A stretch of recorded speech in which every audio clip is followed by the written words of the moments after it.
Hi, this is Jason from Horrific Nightmares. Welcome back to What's in the Bag, Jay. Now this is where I pick 6 movies from my collection that I haven't seen, write their names on a piece of paper, throw them in the bag, draw one out at random, and do a review. Coming back from last week is The Medusa Touch, Scarecrow County, Rabbit Grannies, City of Rot, Dark Stories, and making his debut this week is Red Riding Hood. Not the Red Riding Hood with Amanda Seyfried. Different one. Alright, I'll give the bag a good tussle. We're going to see what we're going to watch this week.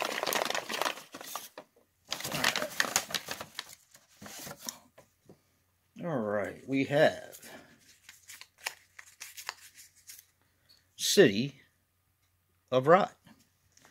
I'm going to set that aside while I set all the other movies side by side and take my trusty Freddy vs. Jason die, and we're going to see what comes back next week.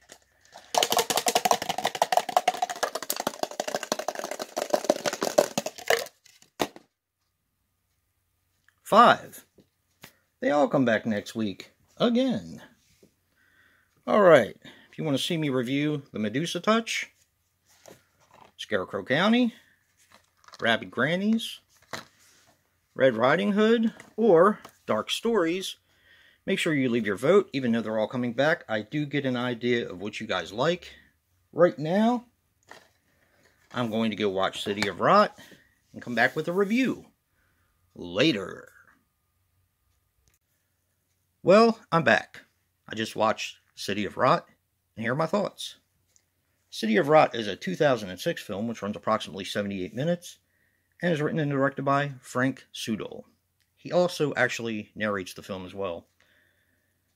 Now, he was responsible for Shock Invasion, Dead Fury, and City of Rot 2. Now, the character he plays in City of Rot is Fred.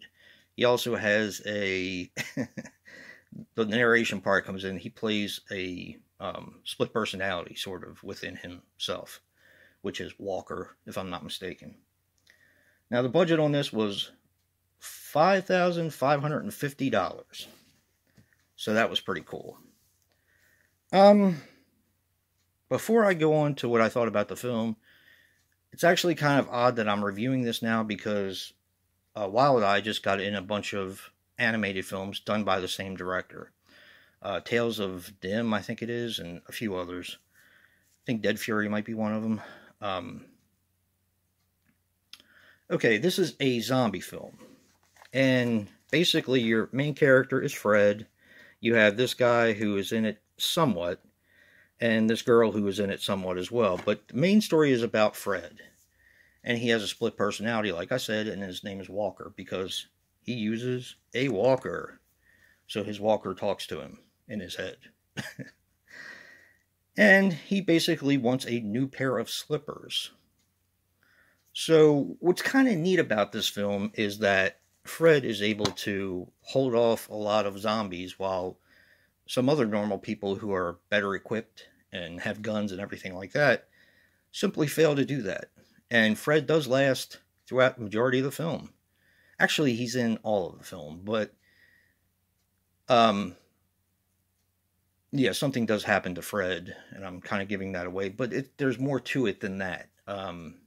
So, yeah. The animation style is going to bother a lot of people. It did not bother me. It's kind of two-dimensional animation, kind of the way South Park is.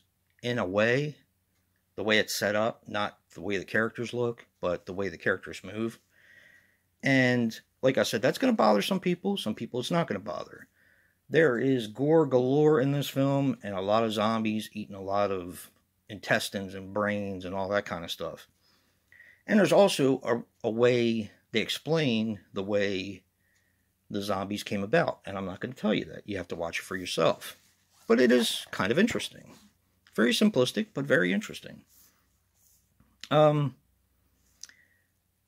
My only problem with the film is that 78 minutes is a little too ambitious and a little bit too long of a runtime to see a geriatric guy fight off zombies in order for slippers. They do tell, like, they don't really even tell his story, but he's in it some, she's in it some, and there's this other group of people who are looting a grocery store. And they don't really get into them that much either. It's mostly about Fred and his search for slippers and how he fends off zombies. Like I said, in my opinion, 78 minutes was a little ambitious. I think they could have cut it down to maybe 60 or 65 minutes. Probably 60 or a little under, and got the same point across.